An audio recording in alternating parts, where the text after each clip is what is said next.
Hello, আসসালামু আলাইকুম।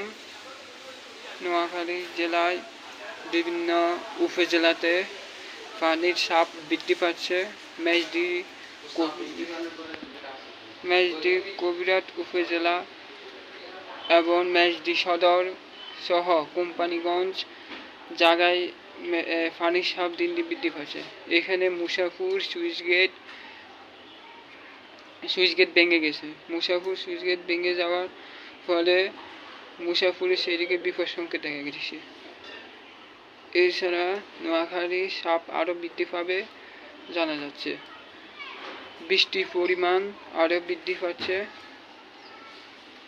গত 24 ঘন্টায় নোয়াখালীতে বৃষ্টির পরিমাণ বৃদ্ধির ফলে 1 থেকে 2 ফুট পানির উচ্চতা বৃদ্ধি পাচ্ছে।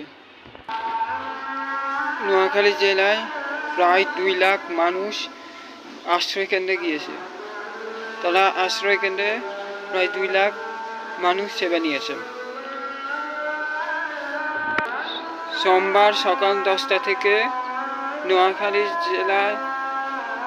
জিলা স্কুলের সামনে ছাত্র সমাজরা বিভিন্ন অর্থ সহ বিভিন্ন সামগ্রী সংগ্রহ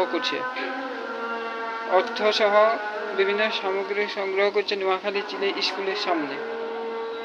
এছাড়া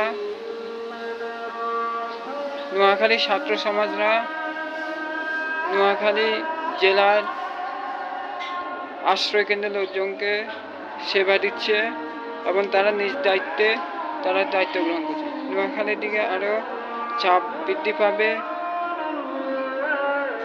পানির উচ্চতা। এছাড়া নোয়াখালী